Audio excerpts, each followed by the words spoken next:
Hello दोस्तों, स्वागत है आपका नॉवल वाणी पर। एक ऐसी दुनिया जहां अल्फाज जिंदा होते हैं। यहां हम आपको सुनाते हैं बेहतरीन रोमांटिक फैंटेसी, दिल धड़काने वाले थ्रिलर्स और हैरान कर देने वाली मिस्ट्रीज। आज की इस शानदार कहानी का पूरा क्रेडिट जाता है इसके ओरिजिनल ऑथर को।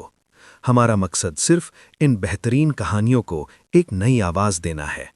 तो चलिए, बिना किसी देरी के शुरू करते हैं आज का सफर।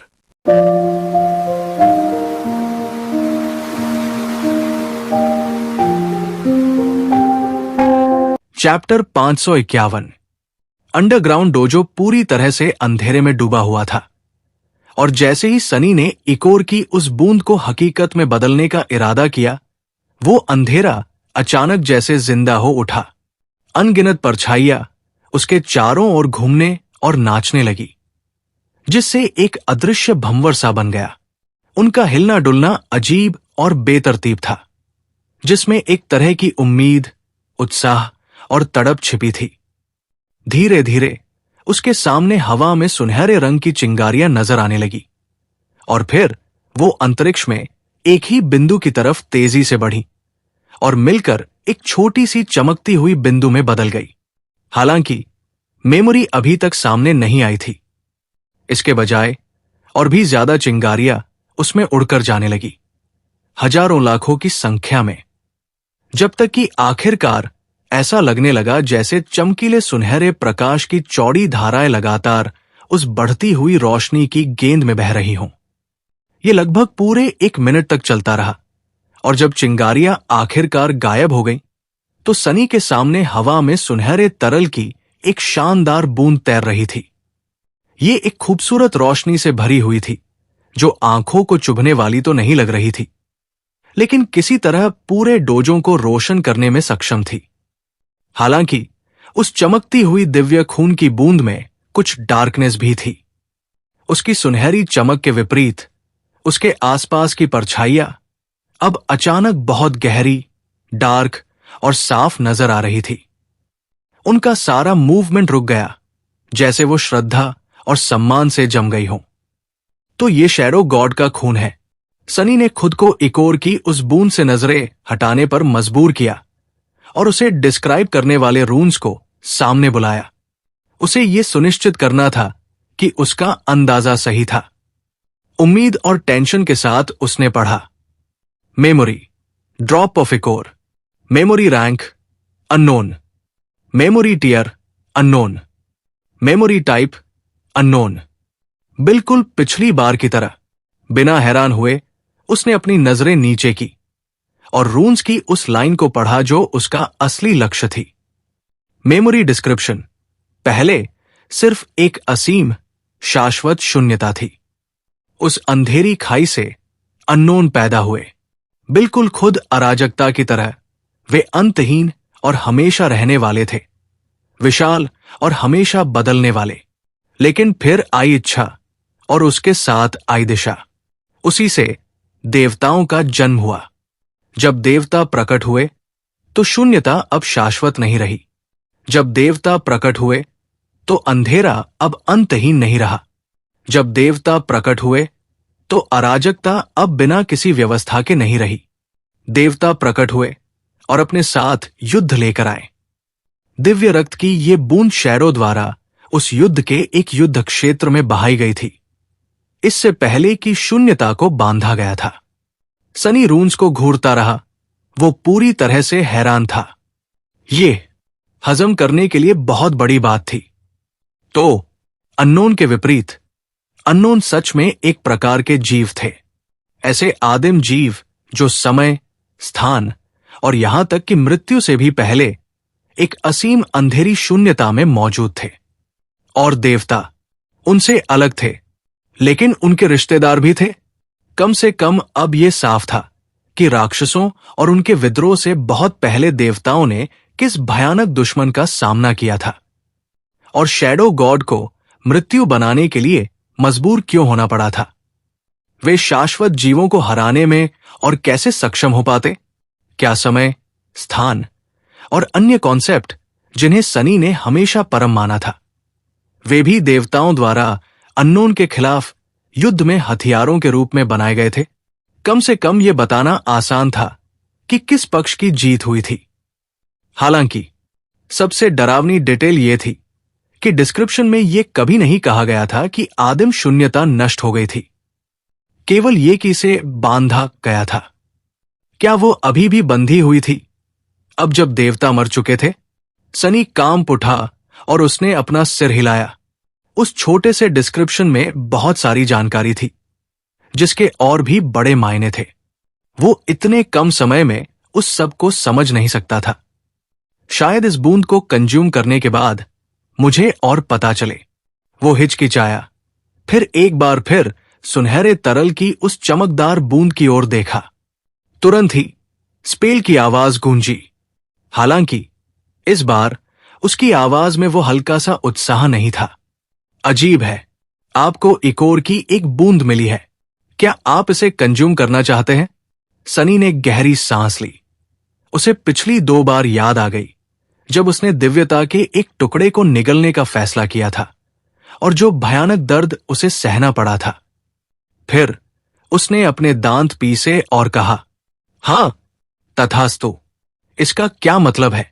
सुनहरी बूंद अचानक 3 बराबर हिस्सों में बंट गई, जो फिर उसकी छाती, पेट और सिर की ओर तेजी से बढ़ी। वे चमकदार बूंदें उसके तीनों शैडो कोर में घुस गई और गायब हो गई, उसकी आत्मा के अंधेरे में घुल गई। सनी पीछे हट गया। इतनी जल्दी? उसके आसपास की परछाइयों में अचानक से हलचल तेज हो गई और उसी समय उसके अंदर का अंधेरा उबलने लगा। उसे महसूस हुआ जैसे कुछ उसके खून में प्रवेश कर रहा है, एक ठंडी और अनजानी ऊर्जा जो अपने साथ दर्द और खुशी दोनों लेकर आई। यही है, ये शुरू हो रहा है। वो फर्श पर बैठ गया, बदलाव की उस दर्दनाक प्रक्रिया के लिए खुद को तैयार करते हुए।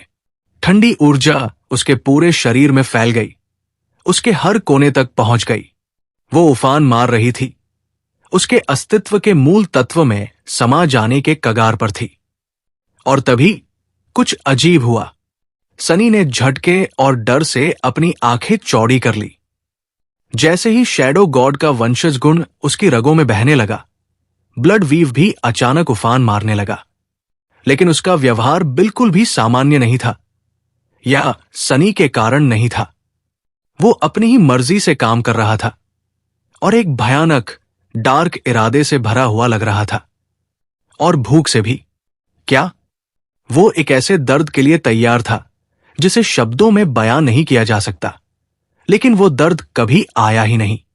इसके बजाय वो महसूस कर सकता था कि ठंडी ऊर्जा को ब्लड वीव द्वारा भूखे और बेरहम तरीके से निगला जा रहा था, जैसे कि वो हजारों सालों से भूखा हो। ये आखिर हो क्या रहा है? उसके शरीर में अचानक एक ऐंठन सी हुई और सनी एक छोटी सी चीख के साथ नीचे गिर गया।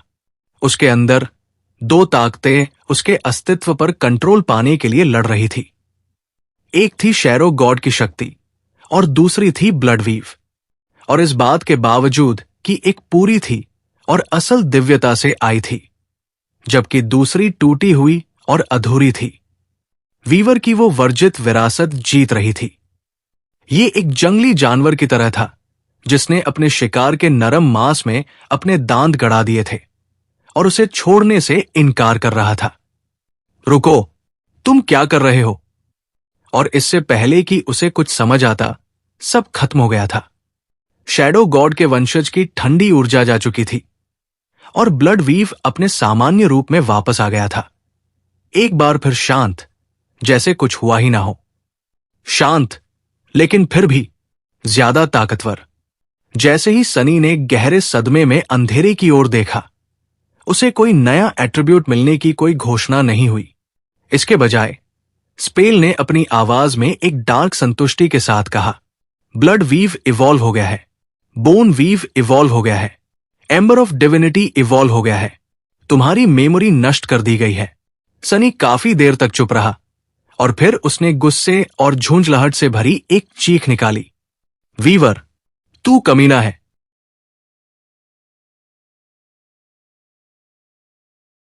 चैप्टर 552। ऑटम का मौसम जोरों पर था। बाहर असल दुनिया में आसमान भूरा था और हवाएं ठंडी हो रही थी। पेड़ गीली जमीन पर सूखे पत्तों का एक खुशबूदार कालीन बिछा रहे थे, लेकिन स्काई अबव के उस असीम और जानलेवा विस्तार के नीचे दुनिया अभी भी गर्म और उजली थी। एक खास तौर पर बड़े द्वीप पर, जो पन्ना जैसी हरी घास और काई से ढके खंडहरों से भरा था, एक भयानक नाइटमेयर क्रिएचर अपने शिकार का पीछा कर रहा था। उसके 4 मजबूत पंजे थे, काले फर से ढका एक पतला शरीर था और नुकीले दांतों से भरा एक चौड़ा जबड़ा था। उसके ऊपर 2 गुस्से से भरी लाल आंखें नफरत और पागलपन से जल रही थी। वो मॉन्स्टर बिना आवाज किए लंबी घास के बीच से आगे बढ़ा, उस तेज आवाज के स्रोत के करीब पहुंचते हुए। एक इंसान की आवाज चीख रही थी, पूरी तरह से गुस्से में, मैं यही हूं, आओ और मुझे पकड़ो कमीनो, तुम सब पर लानत है। उस क्रिएचर ने गुर्राहट की और कूदने की तैयारी की, लेकिन इससे पहले कि वो ऐसा कर पाता, आसमान से एक पतला तीर गिरा और सीधे उस मॉन्स्टर की आंख में लगा, जिससे वो तुरंत मारा गया। आपने एक फॉलन बीस्ट, ब्लैक रैवेजर को मार दिया है। आपकी परछाई मजबूत हो रही है। वहां से कई सौ मीटर दूर एक प्राचीन दीवार के टुकड़े की परछाइयों में सुरक्षित रूप से छिपे हुए सनी ने अपना धनुष नीचे किया और त्योरी चढ़ाई। खुश परछाई कई बार ऊपर नीचे कूदी, फिर उसकी ओर मुड़ी और ताली बजाई। सनी ने उसकी ओर देखा। उसकी त्योरी अब गुस्से में बदल गई थी। तुम्हारा क्या मतलब है, ग्रेट शॉट? मैं उसके पैर पर निशाना लगा रहा था। इडियट! निराशा से अपना सिर हिलाते हुए उसने धनुष को जमीन पर फेंक दिया और गुर्राया। लगभग 2 महीने बीत चुके थे उस दिन को जब उसे शैडो गॉड की वंशावली मिली थी और तुरंत ही छिन भी गई थी। लेकिन सनी का मूड अभी भी बहुत खराब था। उसने अपना ज्यादातर समय रेन को ट्रेनिंग देने और धनुष का इस्तेमाल करना सीखने में बिताया था। अब तक उसका निशाना बहुत खराब तो नहीं था, लेकिन यह उतना भी शानदार नहीं था जितना उसने काई को करते हुए देखा था। यह बात कि उसकी आर्चरी इतनी धीमी गति से सुधर रही थी, सनी की झुंझलाहट को और बढ़ा रही थी। जाहिर है वो मॉर्गन का वॉर्बो इस्तेमाल नहीं कर रहा था, क्योंकि वो मॉन्ग्रेल को दी गई मेमोरी के साथ देखे जाने से कतरा रहा था। भले ही उस भयानक मास्टर के अलावा कोई नहीं जानता था कि वो मेमोरी असल में क्या थी। लोग उसकी सतह पर क्लैन वैलर के ब्रांड को पहचान सकते थे, जिससे बहुत सारे सवाल खड़े होते। इसके बजाय सनी ब्लैकहॉर्न बो के साथ ट्रेनिंग कर रहा था, जिसका इस्तेमाल सेंट तब किया करती थी जब वो चेंड आइल्स में रहने वाले नाइटमेयर क्रिएचर्स को उसके सपोर्ट के बिना संभालने के लिए बहुत कमजोर था। सनी ने उस धनुष की ओर देखा और उसे एक जोर की लात मारने की अपनी इच्छा को दबा लिया। एक लंबी सांस के साथ उसे डिसमिस करते हुए उसने क्रूएल साइड को वहां से निकाला जहां उसे जमीन में गाड़ा गया था और मरे हुए मॉन्स्टर की दिशा में चल पड़ा। जब वो पहली बार चेंड आइल्स पर आया था, उसकी तुलना में सनी अब काफी ताकतवर था। उसके पास मेमोरीज का एक बहुत बेहतर जखीरा था, एक एक्स्ट्रा शैडो कोर और तीसरी परछाई थी, और उसकी कॉम्बैट मास्टरी सैकड़ों खूनी लड़ाइयों से और भी निखर गई थी। इसके अलावा वीवर की उस शापित और वर्जित, जो कि सही भी है, शक्ति द्वारा शैडो गॉड के खून की बूंद को निगल जाने के बाद उसके 3 एट्रीब्यूट्स इवॉल्व हो गए थे। एम्बर ऑफ डिविनिटी अब फ्लेम ऑफ डिविनिटी बन गया था, जिसने उसकी दिव्य एफिनिटी को और भी बढ़ा दिया था और अंडाइन चेन की मजबूती को भी बढ़ा दिया था। ब्लड वीव और बोन वीव के नाम नहीं बदले थे, लेकिन वे बहुत ज्यादा ताकतवर हो गए थे। सनी को अब तोड़ना और मारना बहुत मुश्किल था। वो शायद अब खून बहने से नहीं मर सकता था, भले ही वो ऐसा चाहे, और उसकी हड्डियों को फिर से तोड़ने के लिए किसी सेंट या मास्टर मॉर्गन जैसे किसी शख्स की जरूरत होगी। कम से कम ये तो कुछ था। ऑर्डिनरी रॉक को चुप रहने का हुक्म देते हुए उसने उसे जमीन से उठाया, अपनी बेल्ट पर छिपा लिया और ब्लैक रैवेजर की लाश के पास चला गया। उस डरावनी परछाई ने धीरे धीरे अपना सिर घुमाया और लाश को एक अजीब से आकर्षण के साथ घूरती रही। ये लड़का, सनी ने अपनी आंखें घुमाई। वहां ऐसे ही मत खड़े रहो, ठरकी, इधर आओ और मदद करो। परछाई ने उत्सुकता से खुद को प्राउलिंग थॉर्न के ब्लेड के चारों ओर लपेट लिया, जिसका इस्तेमाल फिर उस मरे हुए नाइटमेयर क्रिएचर की सख्त खाल को काटने के लिए किया गया। सनी ने तेजी से सोल शार्ड निकाला और उसे कोवेटस कॉफर की ओर उछाल दिया, जो हवा में उछला और एक मेटेलिक क्लिक के साथ उसे निगल गया। आमतौर पर बस इतना ही काम होता, लेकिन आज सनी को कुछ और भी निकालना था। बीच बीच में मुंह बनाते हुए उसने लाश से मांस के कई बड़े टुकड़े काटे, उन्हें लपेटा और उस बंडल को अपने कंधे पर डाल लिया। इतना काफी होना चाहिए, है ना? आखिरकार उस वीभत्स काम से फ्री होकर वो खड़ा हुआ, क्रूएल साइड को उठाया और बड़े द्वीप के दक्षिणी किनारे की ओर चल दिया। ये द्वीप थोड़ा खास था और एक अच्छे कारण से। जैसे ही सनी उसके किनारे पर पहुंचा, उसने एक लुभावने वाला नजारा देखा। बहुत दूर और उसके नीचे तैरते हुए द्वीपों का वो बिखराव अब नहीं था। इसके बजाय जहां तक नजर जाती थी ठोस जमीन फैली हुई थी, जो जंगलों, घास के मैदानों, दलदलों, घुमावदार पहाड़ियों और तेज बहती नदियों के चमकते रिबन से ढकी हुई थी।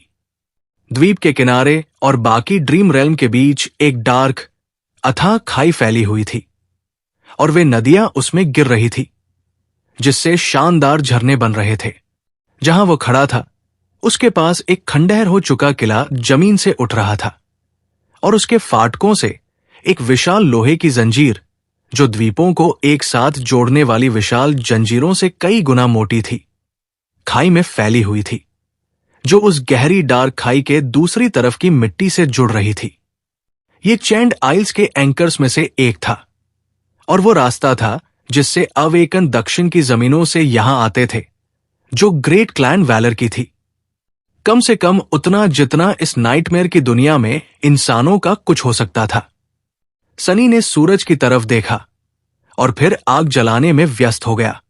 जब तक मांस के टुकड़े कोयलों पर भुन रहे थे, दो आकृतियां आखिरकार उस विशाल जंजीर पर नजर आईं। सनी के चेहरे पर एक छोटी सी मुस्कान आ गई, उन कुछ सच्ची मुस्कानों में से एक जो उसने पिछले 2 महीनों में दिखाई थी। एफी और काई आखिरकार चैंड आइल्स पहुंच गए थे। अब वे सभी यहां थे। चैप्टर 553। एफी और काई टूटे हुए गेटवे के मलबे पर चढ़े और उस ढह चुके किले में दाखिल हुए। दोनों थके हुए थे और धूल की परतों से ढके हुए थे। उनके आर्मर पर डेंट पड़े हुए थे और उनके हथियारों पर खरोंचे थी। खोजी गई जमीनों के बिल्कुल किनारे तक का ये सफर आसान नहीं रहा था। भले ही उन्होंने रास्ते में इंसानी सिटाडल्स पर रुककर आराम किया था, लेकिन जिंदा चेंड आइल्स तक पहुंचने के लिए बहुत ताकत, सहन शक्ति, संकल्प और थोड़ी किस्मत की जरूरत थी। हालांकि रेज बाय वुल्वस और नाइटिंगेल दोनों शांत और सतर्क थे। उनकी आंखें तेज थी, उनके हाथ स्थिर थे। वे किसी भी खतरे का सामना करने के लिए तैयार थे। किस्मत से उस खंडहर के अंदर कोई दुश्मन नहीं था। इसके बजाय कई नाइटमेयर क्रिएचर्स जमीन पर मरे पड़े थे। कुछ के टुकड़े हो गए थे, कुछ पर कोई घाव नहीं था, लेकिन वे पूरी तरह से टूटे हुए थे, जैसे किसी बहुत ही खौफनाक ताकतवर चीज ने अमानवीय शक्ति से उनके शरीरों को कुचल दिया हो। परछाइयां अचानक हिली और 1 सेकंड के एक अंश में ही काई ने अपना धनुष तान लिया था। हालांकि एफी ने उसे इसे नीचे करने का इशारा किया। परछाइयों में से एक शानदार काले आर्मर में एक लंबी और ग्रेसफुल आकृति बाहर आई। उसके हेलमेट के वाइजर के पीछे 2 रूबी लपटें चमक रही थी। एक हाथ में उसने डल स्टील से बनी एक मजबूत काइट शील्ड पकड़ रखी थी और दूसरे हाथ में एक सख्त तलवार थी, जिसके ब्लेड से अभी भी मारे गए मॉन्स्टर्स का बदबूदार खून टपक रहा था। काई ने सावधानी से उस खौफनाक क्रिएचर को देखा। क्या वह सनी की एको है? वह अलग दिख रही है, एफी ने दांत निपोड़ते हुए कहा। हां, वो कभी कभी ऐसा करती है। हेलो वहां, खूबसूरत, तुम्हारा वो चालाक बॉयफ्रेंड। मेरा मतलब है, मास्टर कहाँ है? कम बोलने वाली उस डेमन ने अपना सिर थोड़ा झुकाया, कुछ पलों के लिए एफी को घूरा, फिर चुपचाप मुड़ी और चली गई। मुझे लगता है हमें उसके पीछे चलना चाहिए। वे तीनों ढहते हुए किले से बाहर निकले और द्वीप के किनारे किनारे चलने लगे। जल्द ही भुनते हुए मांस की दिव्य खुशबू उनकी नाक तक पहुंची। कुछ सेकंड बाद एफी और काई दोनों के कदम रुक गए। उनके मुंह खुले के खुले रह गए। एक प्राचीन दीवार की परछाई में एक फायर पिट बनाया गया था। कोयलों पर मसालेदार रसीले मांस के टुकड़े भुन रहे थे। लेकिन बस इतना ही नहीं था, वहां ताजी सब्जियां और रसीले फल भी थे। एक तांबे का बर्तन जिसमें से ताजी बनी कॉफी की जाने पहचानी खुशबू आ रही थी, और कुछ और चीजें जो लोग ड्रीम रेल में बहुत कम देखते थे। इन सब के मजे लेने वाला इंसान एक आरामदायक फोल्डिंग चेयर पर बैठा था, मजे से एक खरबूजे के टुकड़े का आनंद ले रहा था। जब उसने उन्हें देखा तो उसके चेहरे पर एक शैतानी मुस्कान आ गई। ओह, हाय दोस्तों, तुम लोग आखिरकार आ ही गए। इसके साथ ही वो नौजवान कुर्सी से उछल पड़ा, बर्फ से भरे एक बर्तन में हाथ डाला और फिर उनके हाथों में ठंडी महंगी बियर की 2 बर्फीली बोतलें थमा दी। सनी ने मुस्कुराते हुए कहा, चैंड आइल्स में आपका स्वागत है। कुछ समय बाद एफी और काई ने अपनी भूख मिटा ली थी और अपने चेहरों पर एक खुशनुमा भाव के साथ आराम कर रहे थे। सनी ने अपनी फोल्डिंग चेयर छोड़ दी थी और अब जमीन पर बैठा था। वो मन ही मन इस बात का अफसोस कर रहा था कि कोवेटस कॉफर अंदर से इतना बड़ा नहीं था कि उसमें कई कुर्सियां आ सके। कम से कम अभी तो नहीं। शायद उसके मास्टर बनने के बाद चीजें कुछ अलग हों। काई ने अपनी बियर का एक घूंट लिया और अपने हाथ में मौजूद ब्रांडेड बोतल को एक अजीब से भाव से देखा। सनी, तुम्हारे पास ये सारा सामान कैसे है? क्या व्हाइट फेदर क्लैन के साथ तुम्हारे इतने अच्छे संबंध हैं? सनी हंस पड़ा। नहीं, मैंने ये सारी चीजें खुद यहां पहुंचाई है। क्या तुम मेरे ब्रिलियंट एम्पोरियम के बारे में भूल गए हो? लगता है आइको ने तुम्हें एंडोर्समेंट के लिए ज्यादा परेशान नहीं किया, या शायद कुछ ज्यादा ही परेशान कर दिया और तुम ट्रॉमा से होने वाले एमनेशिया से जूझ रहे हो। मेरा मतलब है, तुम असल में एक को-फाउंडर हो। पहली डील जो मैंने की थी वो तुम्हारी मदद से ही की थी, याद है? काई मुस्कुराया। वो भयानक मेमोरीज जो तुमने मुझे कैसल में अपनी तरफ से खरीदने के लिए कहा था। हां, मुझे याद है। सनी ने उत्साह के साथ सिर हिलाया। मेरा ऑपरेशन उस हिसाब से छोटा लग सकता है जो तुम दोनों ने बास्टन में देखा है, लेकिन यहां चेन्ड आइल्स पर मैं सबसे सफल बिजनेसमैन हूं। मुझे लगता है बिजनेस के बारे में जो कहा जाता है वो सच है। तुम्हें तो पता ही है, तुम्हें सही कुओं में सही लोग ढूंढने होते हैं, या ऐसा ही कुछ। आकर्षक आर्चर ने कुछ बार पलकें झपकाई, लेकिन कुछ कहा नहीं। दूसरी तरफ एफी बोली। अपनी बियर खत्म करते हुए उसने खाली बोतल को पछतावे के साथ देखा और आह भरी। सनी, मेरा एक सीरियस सवाल है। जवाब देने से पहले इसके बारे में सोचना, अपना समय भी लेना। क्या तुम मुझसे शादी करोगे? नहीं, सच में, मैं सुधर गई हूं। मैं कसम खाती हूं, मैं तुम्हें अब और नहीं चिढ़ाऊंगी।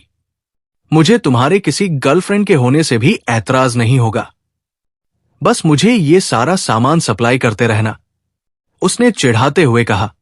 नहीं, रिजेक्टेड। तुम बेशर्म गोल्ड डिगर। एफी ने एक निराश चेहरा बनाया, फिर अपना सिर पीछे फेंका और जोर से हंस पड़ी। ओह, ठीक है, कोई बात नहीं। फिर वो थोड़ी सीरियस हो गई और उसने पूछा, तो क्या प्लान है? हम यहां से आगे कैसे बढ़ेंगे? सनी ने आह भरी, फिर चेन्ड आइल्स का अपना नक्शा निकाला और उसे घास पर रख दिया। एफी और काई करीब आए और उसे ध्यान से देखने लगे। उसने नक्शे पर सबसे दक्षिणी बिंदु की ओर इशारा किया और कहा, हम यहां हैं। सबसे पहले हमें तुम्हें सैंक्चुरी ऑफ नॉक्टिस तक पहुंचाना है, जो यहां से लगभग 3 दिन की यात्रा पर है और तुम्हें वहां एंकर करना है। व्हाइट फेदर क्लैन रूटीन से इस रास्ते पर गश्त करता है, इसलिए हमें कोई ज्यादा परेशानी नहीं होनी चाहिए। फिर उसने एक खास द्वीप की ओर इशारा किया जिस पर एक जले हुए पेड़ का चित्र बना था। तुम्हारे सेटल होने के बाद हम जाकर फायर कीपर्स और जहाज पर उनकी प्रोग्रेस को चेक करेंगे। मैंने जो सुना है उसके हिसाब से वे उस चीज की मरम्मत कम से कम 1 महीने और पूरी नहीं कर पाएंगे, इसलिए तुम्हें उस समय का अच्छे से इस्तेमाल करना होगा। शिकार करो, जितना हो सके अपने कोर को सैचुरेट करो, बेहतर इक्विपमेंट तलाशो। एफी ने सिर हिलाया। तुम्हारा और कैसी का क्या? क्या तुम दोनों अच्छी तरह से तैयार हो? सनी हिचकिचाया, फिर सिर हिलाया। मैं काफी हद तक तैयार हूं। कैसी? मुझे नहीं पता, लेकिन जहाज के सफर पर निकलने से पहले हम दोनों को एक और काम पूरा करना है। उसने चैंड आइल्स के बिल्कुल उत्तर की ओर एक डार्क द्वीप की ओर इशारा किया जो हॉलो माउंटेन्स की भयानक ढलानों को लगभग छू रहा था। नाइट टेम्पल से हमें कुछ वापस लाना है। अगर सब कुछ ठीक रहा तो हम उत्तर की ओर जाएंगे और 1 महीने के भीतर वापस आ जाएंगे। अगर ज्यादा समय लगता है तो हम यहीं मिलेंगे। उसकी उंगली शिपरेक आइलैंड पर रुकी और सीड को चैलेंज करेंगे। बस यही प्लान है। हालांकि चिंता मत करो, कैसी और मेरे जाने से पहले हम हर चीज के बारे में विस्तार से बात कर लेंगे। एफी और काई ने एक दूसरे की ओर देखा। प्लान तो अच्छा लग रहा है। सनी ने सिर हिलाया, फिर डूबते सूरज की ओर देखा। बढ़िया, तो आज रात अच्छे से आराम करो। हम सुबह निकलेंगे। सर्दियां करीब और करीब आ रही थी, और वे जितनी करीब आ रही थी वो उतना ही नर्वस होता जा रहा था। चैप्टर 554। सैंक्चुरी वापस जाते समय सनी ने चैंड आइल्स के बारे में जितना हो सके उतना ज्ञान काई और एफी को देने की कोशिश की। खासकर उस आर्चर को एक कड़े एडजस्टमेंट से गुजरने की जरूरत थी। उसका मुख्य कॉम्बैट टूल उसकी उड़ने की क्षमता थी, जो इस अजीब सी जमीन में जाहिर तौर पर प्रतिबंधित थी। साफ नीले आसमान को थोड़ी घबराहट के साथ देखते हुए काई ने पूछा, तो वो क्रशिंग, वो कितनी जानलेवा है? सनी ने मुंह बनाया। एक सैंड को मारने के लिए काफी जानलेवा, लेकिन ये सिचुएशन पर भी निर्भर करता है। थोड़े समय के बाद तुम्हें इसका अंदाजा हो जाएगा कि तुम जिस द्वीप पर खड़े हो वो कितना ऊंचा या नीचा है। जब ये अपने सबसे निचले बिंदु पर होता है, जैसे कि अभी, तो तुम्हें शायद कोई दबाव महसूस होने से पहले हवा में कई 100 मीटर ऊपर उठने का मौका मिल जाए। सटीक मार्जिन इस बात पर निर्भर करता है कि द्वीप की जंजीरें कितनी लंबी है।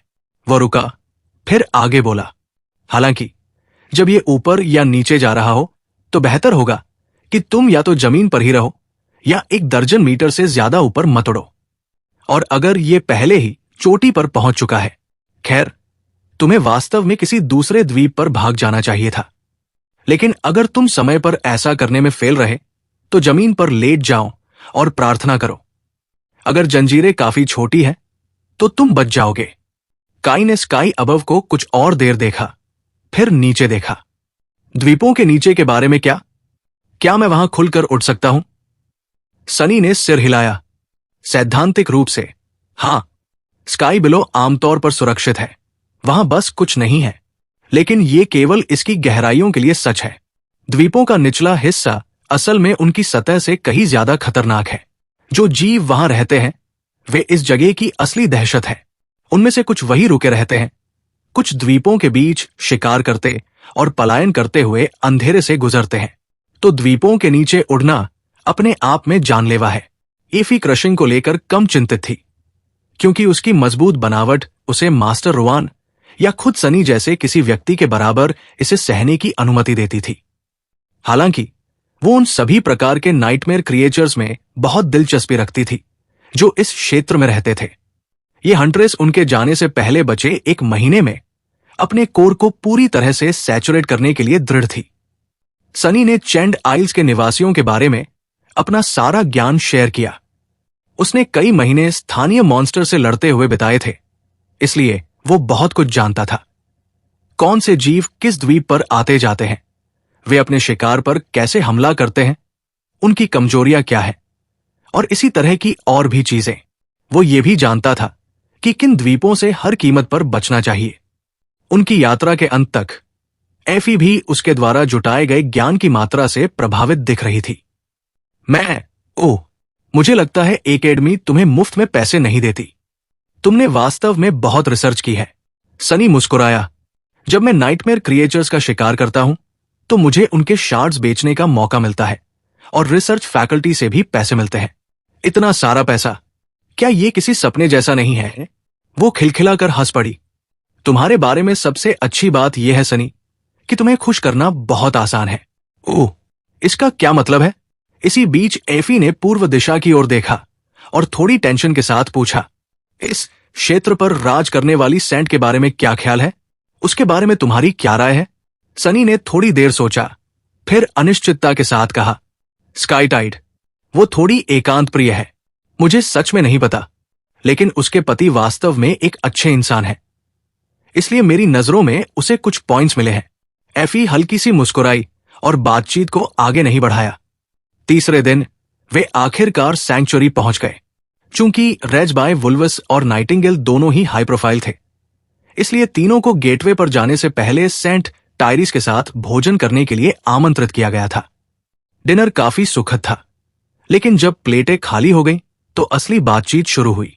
सेंट टायरिस ने एफी और काई को अपनी सामान्य भावीन शक्ति के साथ देखा और पूछा, मुझे यह सुनकर आश्चर्य हुआ कि नई पीढ़ी के दो और सबसे शानदार अवेकन ने मेरे इस दूर दराज और साधारण से सिटाडल की यात्रा करने का फैसला किया है।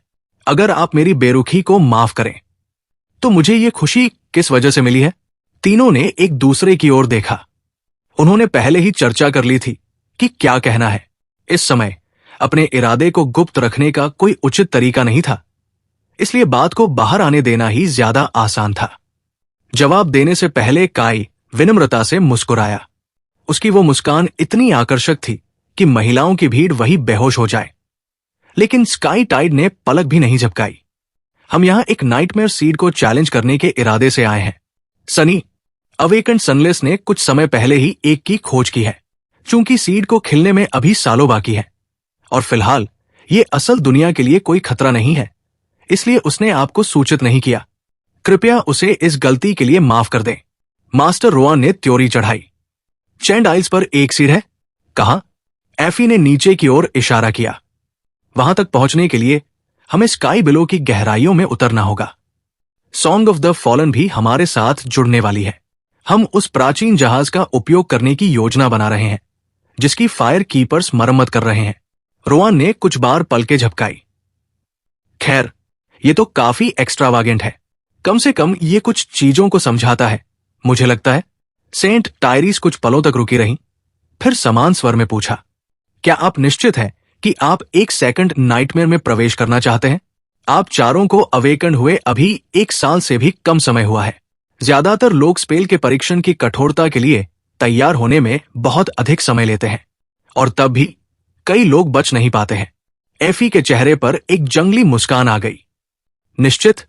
हां, मुझे लगता है कि हम निश्चित हैं, जितना कोई हो सकता है। सीड को चैलेंज करने का निर्णय जल्दबाजी में नहीं लिया गया था, और नहीं, ये अंधी महत्वाकांक्षा पर आधारित था। आप बेशक सही हैं, लेकिन हमारे अवेकनिंग की परिस्थिति सामान्य नहीं थी। भले ही ये हाल ही में हुआ हो, हम चारों के बीच हम पहले ही 1 दशक का युद्ध का अनुभव साझा करते हैं, और हमने जो लड़ाइयां लड़ी हैं वे आसान नहीं थी। स्काई टाइड ने तुरंत जवाब नहीं दिया। अपना चेहरा चैंड आइल्स के नजारे को देखने के लिए घुमा लिया। काई ने अपना गला साफ किया। क्या आप हमें रोकने की कोशिश करने वाली हैं, माय लेडी? टायरिस कुछ पलों तक चुप रही, फिर धीरे धीरे अपना सिर हिलाया। नहीं, अगर एस एस ए डेसिग्नेशन वाले 4 अवेकंड एक नाइटमेयर सीड को चैलेंज करना चाहते हैं तो उन्हें पता होना चाहिए कि वे क्या कर रहे हैं। आपकी टाइमिंग वास्तव में अच्छी भी है। सनी ने हल्की सी त्योरी चढ़ाई। अच्छी टाइमिंग? इनका क्या मतलब है? लेकिन स्काई टाइड इसे विस्तार से बताने वाली नहीं थी। इसके बजाय उसने एफी को देखा और पूछा, तुम लोग कब निकल रहे हो? हंट्रेस ने कंधे उचकाए। कैसी और सनी को नाइट टेम्पल में एक काम निपटाना है, तो जैसे ही वे लौटेंगे हम निकल जाएंगे। टायरिस ने अपनी नजरें सनी की ओर घुमा ली। क्या वो सिर्फ कल्पना कर रहा था या उसके चेहरे के भाव और भी डार्क हो गए थे? तुम नाइट टेम्पल जा रहे हो सनलेस? उसने सिर हिलाया। हां, ये हमारी तैयारियों का एक हिस्सा है। क्यों?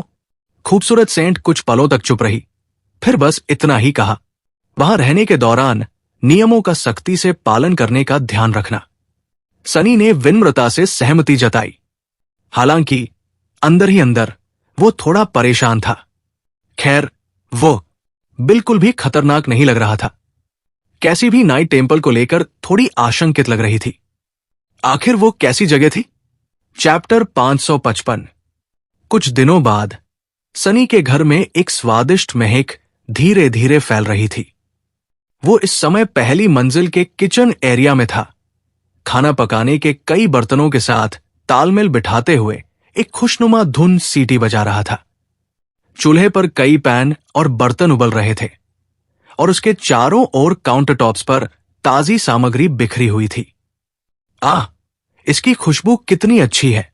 एक कदम साइड में हटकर उसने जाने कहां से एक अजीब सा चाकू निकाला और सब्जियों को काटना और टुकड़े करना शुरू कर दिया। वो त्रिकोणीय ब्लेड इतनी तेजी से चला कि वो धुंधला हो गया।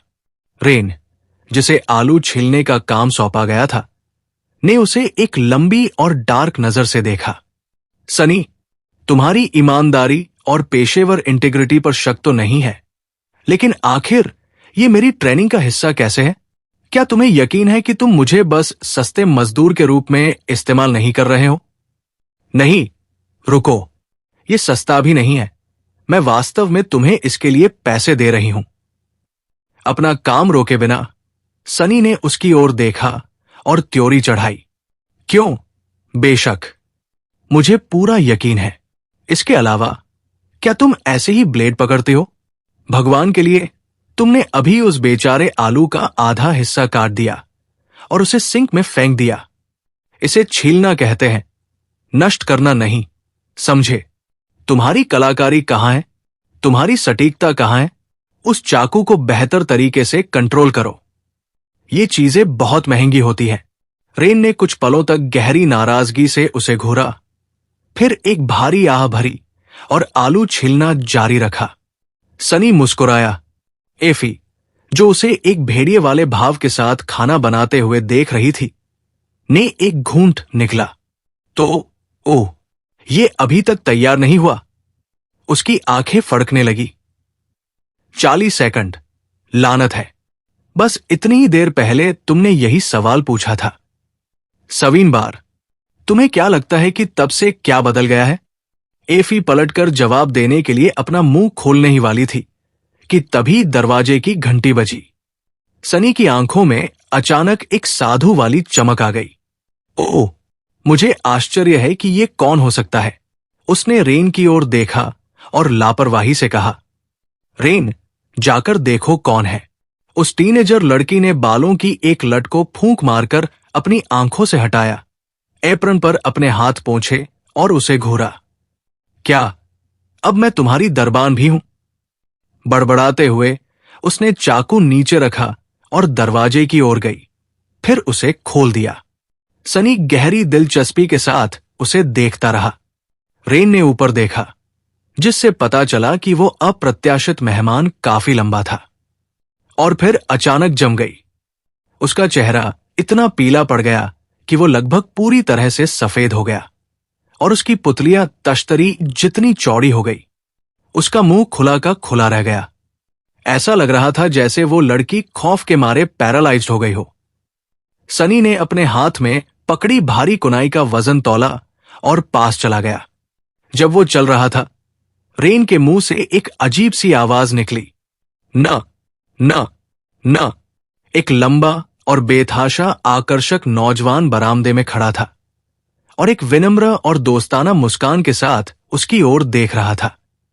उसके बाल लाल भूरे और बिल्कुल शानदार थे और उसकी इलेक्ट्रिक हरी आंखें भी कमाल की थी। वो साधारण लेकिन बेहद स्टाइलिश कपड़ों में था। एक हाथ में फैशनेबल धूप का चश्मा और एक फेस मास्क पकड़े हुए था। ओह, मुझे बहुत खेद है, मैं शायद गलत घर में आ गया हूं। यहां तक कि उसकी आवाज भी आकर्षक और मखमली थी, जिससे किसी के भी कानों में सनसनी दौड़ जाए। रेन आखिरकार एक शब्द बाहर निकाल पाई। उसकी आवाज एक घबराई हुई चीख जैसी थी। ना, नाइट। सनी ने उसे एक छोटी सी नजर दी, अपना सिर हिलाया, फिर काई को देखकर मुस्कुराया। क्यों, तुम यहां हो? क्षमा करना, डिनर अभी तैयार भी नहीं हुआ है। अंदर आ जाओ, अंदर आ जाओ। काई भी मुस्कुराया और अंदर आ गया। सनी ने एक हाथ उठाया और रेन की पीठ पर उंगली चुभाई, फिर अपनी आंखें सिकोड़कर झुंझलाहट के साथ कहा, रेन, तुम ऐसे ही क्यों खड़ी हो? मेरे ह्यूम के लिए जल्दी से चप्पलें लाओ। फिर वो काई की ओर मुड़ा और आह भरी, बहुत माफी चाहता हूं। ये रेन है, एक लड़की जिसे मैं ट्यूशन पढ़ाता हूं। वो कभी कभी थोड़ी स्लो होती है। काई ने उसकी ओर देखा। उसके गालों पर दो बेहद प्यारे डिंपल बन गए। मुझे यकीन है कि ऐसा नहीं है। तुमसे मिलकर बहुत अच्छा लगा, रेन। उसने अपना मुंह खोला, कुछ कहने की कोशिश की, लेकिन उसके मुंह से कोई शब्द नहीं निकला। सनी ने कुछ पलों तक इंतजार किया, फिर अपना सिर फिर से हिलाया और काई की ओर घर के जूतों की एक जोड़ी खिसकाने के लिए नीचे झुका। इसे अपना ही घर समझो। ये लिविंग रूम है। मैं बस थोड़ी देर के लिए वहां किचन एरिया में हूं। लेकिन प्लीज, भगवान के लिए, क्या तुम एफी का ध्यान भटका सकते हो? वो मुझे पागल कर रही है। काई हंसा, उसके कंधे थपथपाए और उस भूखी हंट्रेस का अभिवादन करने के लिए अंदर चला गया। सनी और रेन पल भर के लिए अकेले रह गए। उस टीनेजर लड़की ने कुछ पलों तक भारी सांस ली, फिर धीरे धीरे नीचे देखा, अपने गंदे एप्रन और उन हाथों की ओर जिनमें आलू के छिलके चिपके हुए थे। उसके चेहरे पर घोर दहशत के भाव आ गए। फिर उसने बड़ी बड़ी आंखों से उसकी ओर देखा और फुसफुसाई, सनी, ना, ना, नन, नाई तुम्हारे घर में क्यों है? उसने कुछ बार पलकें झपकाई, ये नाटक करते हुए कि वो सवाल समझ नहीं पाया। तुम्हारा क्या मतलब है? काई मेरा एक बहुत प्यारा दोस्त है। कोई कह सकता है कि हम लगभग भाई ही हैं। आज तुम्हें क्या हो गया है? सनी ने उपहास में अपना सिर हिलाया। रेन ने उसे सदमे से घूरा, फिर कुछ कहने के लिए अपना मुंह खोला। हालांकि इससे पहले कि वो कुछ कह पाती, दरवाजे की घंटी फिर से बज उठी। सनी ने शांति से दरवाजा खोला, जिससे बरामदे में खड़ी एक छोटी सी बेहद खूबसूरत युवती नजर आई। उसके नैनंश बेहद कोमल थे, हल्के सुनहरे बाल और शानदार नीली आंखें थी। इस बात के बावजूद कि उस युवती ने बहुत ही साधारण कपड़े पहने हुए थे, उसके आसपास एक ऐसा आभास था जिससे उससे नजरें हटा पाना लगभग नामुमकिन था। ऐसा लग रहा था जैसे वो कोई पवित्र स्वर्गीय प्राणी हो, जो किसी तरह गंदी, अपूर्ण दुनिया में अपना रास्ता भटक कर आ गई हो। उसके हाथ में एक लंबी सफेद छड़ी थी। कैसी एक पल के लिए हिचकिचाई, फिर उसने अपना सिर थोड़ा घुमाया, सनी का सामना करते हुए। मुझे उम्मीद है कि मुझे देर नहीं हुई है। रे ने उसे भूत देखे हुए जैसे भाव के साथ घूरा। स सॉन्ग ऑफ द। फिर वो सनी की ओर भी मुड़ी। उसकी आंखें पहले से भी ज्यादा चौड़ी हो गई थी। बेचारी लड़की ऐसी दिख रही थी जैसे वो बेहोश होने वाली हो। सनी चमकते हुए मुस्कुराया। आखिरकार मेरा बदला पूरा हुआ। चैप्टर 556। काई, एफी और कैसी लिविंग रूम में बैठ गए और बातें करने लगे, जबकि सनी किचन में वापस चला गया। वे दोनों जगह असल में एक ही थी, बस बीच में थोड़ी दूरी और एक लंबा काउंटर था, इसलिए वो उन्हें साफ देख सकता था। अपने दोस्तों को उस अंधी लड़की से दोबारा मिलकर खुश और रिलैक्स देखकर एक पल के लिए उसके चेहरे के भाव डार्क हो गए, लेकिन सनी ने तुरंत एक बेफिक्र होने का नकाब पहन लिया।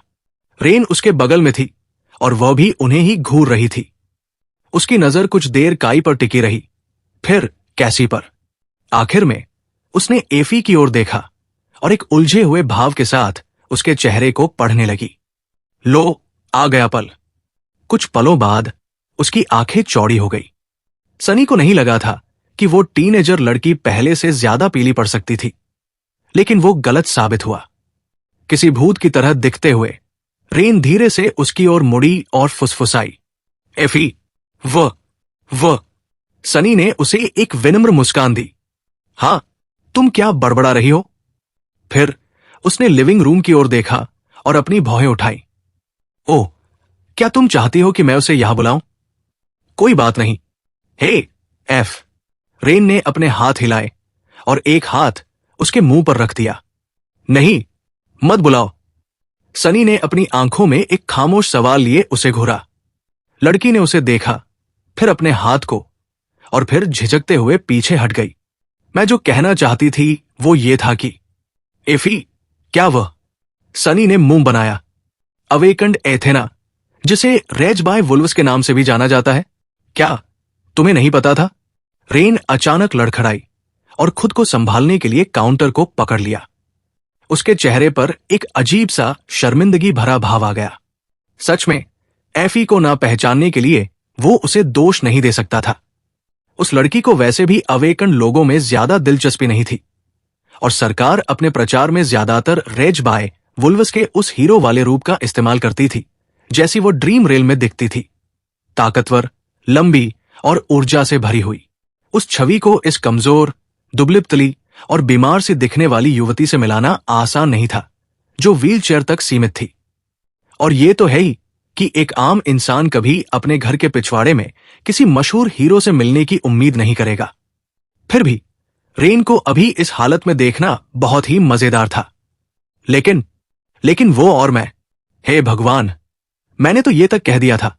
ओ नहीं। उसने अपना सिर नीचे किया, फिर अचानक ऊपर देखा और सनी को एक अप्रत्याशित गुस्से भरी नजर से घूरा। लानत है सनी, तुम रेज बाय वुल्व्स, नाइटिंगेल और सॉन्ग ऑफ द फॉलन के दोस्त क्यों हो? वे मशहूर लोग हैं। उसने उलझन में त्योरी चढ़ाई, फिर कंधे उचका दिए। तो क्या हम एक ही कोहॉर्ट के सदस्य हुआ करते थे? रेन ने कुछ बार पलकें झपकाई। उसकी आवाज और भी धीमी हो गई। लेकिन song of the fallen, rage by wolves और नाइटिंगेल तो लेडी चेंजिंग स्टार के कोहॉर्ट के सदस्य थे। सनी ने मासूमियत से मुस्कुराते हुए कहा। ओ हाँ, वही वाला। लड़की बेजान होकर बैठ गई। वो कुर्सी से लगभग नीचे गिरने ही वाली थी। वो काफी देर तक चुप रही, फिर धीरे से पूछा, सनी, तुम लेडी नेफिस को जानते हो? वही लेडी नेफिस, इमोर्टल फ्लेम क्लैन की चेंजिंग स्टार। तुम उनके कोहॉर्ट से हो? वो मुस्कुराया। कौन, नेफ? हाँ, बिल्कुल, मुझे ऐसा ही लगता है। रेन ने अपनी आंखें बंद कर ली। सनी ने कुछ देर कुछ नहीं कहा, फिर अपना गला साफ किया। उसने कुछ और पलों तक इंतजार किया, फिर प्यार से कहा, तो उन आलूओं के बारे में। वो पीछे हटी, फिर से अपने एप्रन को देखा और कमजोर आवाज में जवाब दिया, ओ माफ करना, असल में मुझे घर जाना है। मैं अपना होमवर्क करना भूल गई। माफ करना। इसके साथ ही रेन खड़ी हुई और दरवाजे की तरफ भागी। सनी ने पीछे से चिल्लाकर कहा, अरे कैसा होमवर्क? आज तो शनिवार है। पीछे मुड़े बिना उस टीनेजर लड़की ने एक बार फिर सॉरी की चीख निकाली और घबराहट में घर से भाग गई। सनी ने उसके पीछे दरवाजा बंद होते देखा और हंस पड़ा। उसे लगा जैसे उसका बदला पूरा हो गया। उसे बहुत अच्छा महसूस हो रहा था। अनमोल। ये पल अनमोल था। हालांकि मैं चाहता था कि वो पहले आलू छीलना खत्म कर देती। डिनर के बाद वे चारों टेबल के चारों ओर बैठ गए और आज के इस जमावड़े के असली कारण पर बात करने लगे। नाइटमेयर सीड को चैलेंज करने के उनके प्लान पर चर्चा। ये बातचीत सैंक्चुअरी में भी हो सकती थी, लेकिन व्हाइट फेदर क्लैन के साथ थोड़े अच्छे संबंध होने के बावजूद सनी उनके इलाके में कुछ बातें जोर से नहीं कहना चाहता था। उनका इलाका आखिर एक सॉवरेन का इलाका भी तो था। इसलिए कोहॉर्ट ने असल दुनिया में मिलने का प्लान बनाया था। बात करने के लिए बहुत कुछ था। सेकंड नाइटमेयर एक जानलेवा चुनौती थी और उन्हें इसका सामना करने के लिए जितना हो सके उतना तैयार रहना था। सीड तक के सफर के लिए भी बहुत सी तैयारियां करनी थी। स्काई बिलो में जाना, और उसकी गहराइयों में छिपे आग के महासागर में उस दरार को ढूंढना अपने आप में कोई आसान काम नहीं था। इसलिए उन्होंने हर छोटी डिटेल पर बात करने, ज्ञान साझा करने और उन संभावित समस्याओं का समाधान खोजने में कई घंटे बिताए जिनका उन्हें सामना करना पड़ सकता था। नाइटमेयर खुद एक रहस्य था, जाहिर है, इसलिए चाहे उन्होंने हर संभावना पर विचार करने की कितनी भी कोशिश की हो, उनके पास यह जानने का कोई तरीका नहीं था कि अंदर उनका क्या इंतजार कर रहा था। वे बस इतना जानते थे कि यह खतरनाक, जानलेवा और खौफनाक होगा। फिर भी अपनी संभावनाओं को बेहतर बनाने के लिए वे कुछ चीजें कर सकते थे। खुद को मजबूत बनाना, अपने हथियारों को बेहतर बनाना, लेकिन सबसे अहम बात, अपने पास मौजूद उपकरणों के संग्रह में ज्यादा से ज्यादा लचीलापन रखना। आखिर वो नहीं बचते जो सबसे ताकतवर होते हैं, बल्कि वो बचते हैं जो हालात के हिसाब से खुद को सबसे जल्दी ढाल लेते हैं। जब बातचीत खत्म हुई तब तक काफी रात हो चुकी थी।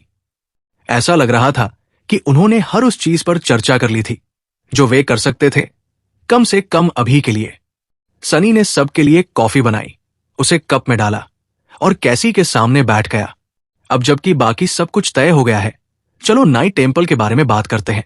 मैं इसके बारे में जितना सुनता हूं, मुझे उतना ही अजीब लगता है। क्या यह सिर्फ क्लैन वैलर का एक प्राइवेट सिटाडल नहीं होना चाहिए? आखिर इसका चक्कर क्या है? कैसी कुछ देर चुप रही, फिर कॉफी का एक घूंट लिया और आह भरी। नाइट टेम्पल, मैं इसके बारे में कैसे बताऊं? ये एक डरावनी जगह है। मुझे लगता है पहली चीज जो तुम्हें जाननी चाहिए वो ये है कि ये असल में उत्तरी द्वीप के निचले हिस्से पर स्थित है, न कि उसकी सतह पर, हमेशा रहने वाली परछाई में। इससे वहां पहुंचना मुश्किल हो जाता है, लेकिन इसकी रक्षा करना ज्यादा आसान हो जाता है। मुझे शक है कि नाइटमेयर क्रिएचर्स की एक सेना या अवेकन लोगों की सेना भी इसे ताकत के दम पर जीत पाएगी। वह रुकी और फिर आगे बोली, पहली नजर में यह वैलर के नाइट्स के लिए एक सीमांत चौकी है, एक ट्रांसफर बेस जिसे पिछले दशकों के सक्रिय विस्तार के दौरान उत्तर की ओर उनके आगे बढ़ने के लिए एक स्टेजिंग ग्राउंड के रूप में काम करना था। लेकिन जैसा कि तुम जानते हो, हॉलो माउंटेन से इंसानों का सामना होने के बाद उस दिशा में हमारी प्रोग्रेस रुक गई। हालांकि नाइट टेम्पल अभी भी वहीं है। सनी ने त्योरी चढ़ाई, तो ये पूरी तरह से खाली है? कैसी ने अपना सिर नीचे कर लिया। जब वो बोली तो उसकी आवाज में टेंशन थी। लॉजिक के हिसाब से तो इसे खाली होना चाहिए, लेकिन ये खाली नहीं है। चैप्टर 557।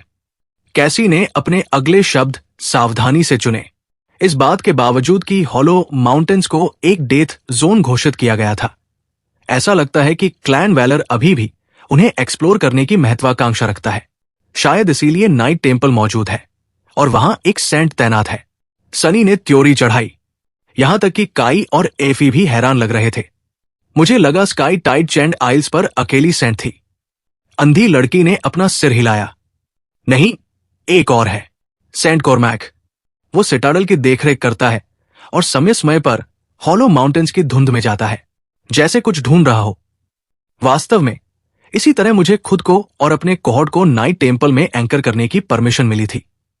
इसके बदले में मुझे उसके एक्सप्लोरेशन में उसकी मदद करने के लिए अपने एस्पेक्ट का इस्तेमाल करना था, लेकिन उसका कुछ खास नतीजा नहीं निकला। सनी ने थोड़ी देर सोचा, फिर कहा, अभी तक तो सब कुछ ठीक लग रहा है। कैसी ने सिर हिलाया, फिर असहज होकर अपनी जगह पर हिली। हां, लेकिन उस सिटाडल के बारे में बहुत सी अजीब चीजें हैं जिनका सेंट और उसके मिशन से कोई लेना देना नहीं है। एक बात तो यह है कि वहां बहुत सारे अवेकन हैं, लगभग 100। मुझे लगता है एक सेंट को सपोर्ट करने के लिए जितनी जरूरत होती है, ये उससे कहीं ज्यादा है। हालांकि सबसे डरावनी बात उनकी संख्या नहीं है, बल्कि यह है कि वे अवेकंड है कौन। वो हिचकिचाई, फिर उदासी से बोली, सेंट कॉर्मैक के लेफ्टिनेंट के रूप में काम करने वाले 2 मास्टर्स को छोड़कर वे सभी लॉस्ट है। सनी चौकन्ना हो गया। कैसी ने उन्हें जो बताया था वो वास्तव में अजीब था और काफी हद तक परेशान करने वाला भी।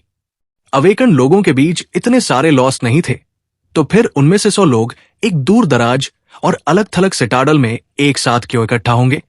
लेकिन सनी के अचानक उत्साहित होने का यह कारण नहीं था। थोड़ा आगे झुकते हुए उसने पूछा, ओह क्या? क्या वहां मॉडरेट नाम का कोई है? कैसी ने कुछ पलों तक सोचा, फिर अपना सिर हिलाया। मुझे नहीं पता। नाइट टेम्पल में रहने के दौरान हमें वास्तव में लॉस्ट लोगों के साथ बातचीत करने की परमिशन नहीं थी। बात यह है कि पूरा सिटाडल 3 हिस्सों में बंटा हुआ है। बाहर वाले रिंग में हमें बेस बनाने के लिए जगह दी गई थी। हमें खुद टेम्पल में जाने से मना किया गया था, जब तक कि किसी मास्टर द्वारा एस्कॉर्ट न किया जाए। वही लॉस्ट लोग रहते हैं और गेटवे मौजूद है। वो अचानक चुप हो गई और फिर एक डार्क टोन में जोड़ा, लेकिन टेम्पल के अंदर एक और एरिया भी है। एक ऐसा एरिया जहां लॉस्ट लोगों को भी जाने की परमिशन नहीं है। Inner sanctum. एक बार जब हम गेटवे में जा रहे थे, मैंने सैंक्टम के दरवाजे खुलते हुए महसूस किए और गलती से उसकी रखवाली करने वाले लोगों की एक झलक देख ली। अंधी लड़की कांप उठी, या कम से कम वे लोगों जैसे लग रहे थे, लेकिन वे नहीं थे। वे सभी एकोज थे, इंसान रूपी एकोज। सनी ने त्योरी चढ़ाई, ये क्या बकवास है? एक इंसान की एको ही काफी खौफनाक थी, लेकिन इतने सारे? आखिर वे किस चीज की रखवाली कर रहे थे जो असल इंसान नहीं कर सकते थे? नहीं, वो जरूरी नहीं था। क्लैन वैलर अपने रहस्य रख सकता है, उसे बस वेदी से वो चाकू हासिल करना था। तो वेदी के बारे में क्या? क्या तुमने उस पर हाथी दांत का चाकू रखा हुआ महसूस किया है? कैसी कुछ पलों तक रुकी रही, फिर कंधे उचका दिए। नाइट टेम्पल का गेटवे सैंक्चुरी वाले गेटवे से अलग है। तुम्हें इसे एक्टिवेट करने के लिए वेदी को छूने की जरूरत नहीं होती, इसलिए मैंने वेदी को सिर्फ दूर से ही महसूस किया है। मुझे दूसरों ने जो बताया उसके हिसाब से ये सच में काले पत्थर की एक स्लैब से काटा गया है। उसके पीछे एक घूंघट वाली महिला की मूर्ति है, जिसके हाथ में एक तारा और बिजली की एक किरण है। इसके अलावा मैं कुछ नहीं बता सकती। सनी ने थोड़ी निराशा के साथ आह भरी। खैर, कोई बात नहीं, मुझे यकीन है कि वो वही है। समस्या बस क्लैन वैलर के प्रतिनिधियों को ये मनवाने की है कि वे मुझे वेदी के पास जाने दें, या फिर जब कोई नहीं देख रहा हो तो छुप कर वहां पहुंचना। क्या तुम्हें लगता है कि तुम उन्हें मुझे अंदर जाने देने के लिए मना पाओगी? अंधी लड़की ने सिर हिलाया, लेकिन उसके चेहरे पर थोड़ी अनिश्चितता थी। मुझे लगता है कि कोई समस्या नहीं होगी। हालांकि मैं सेंट कोरमैक की बहुत मदद नहीं कर पाई, लेकिन हम अच्छे संबंधों के साथ अलग हुए थे। हालांकि वो पूरी जगह बहुत रहस्यमयी है। मुझे काफी हद तक यकीन है कि वे कम से कम हमें गेटवे से खुद को एंकर करने की परमिशन देंगे। लेकिन सनी को वो बात कुछ ठीक नहीं लगी। लेकिन क्या? कैसी ने आह भरी। वेदी पर कोई रस्म निभाना तो बिल्कुल ही अलग बात है। वे हमें अंदर जाने देने से सीधे मना भी कर सकते हैं।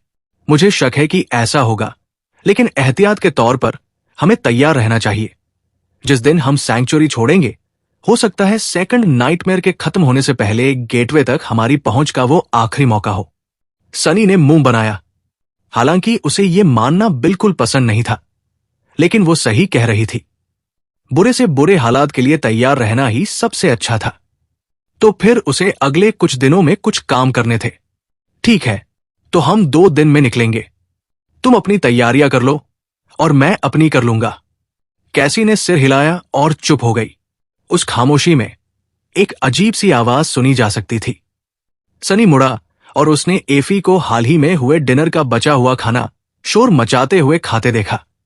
ये देखकर कि वो उसे घूर रहा है, हंट्रेस जम गई। क्या तुम लोग बिजी थे और मुझे भूख लगी थी? उसने एक पल के लिए अपनी आंखें ढकी, फिर अपना सिर हिलाया। ये औरत भी तैयारियों की बात करे तो उसे अभी कुछ करना था। हे काई, इधर आओ और मुझे अपना हाथ दो।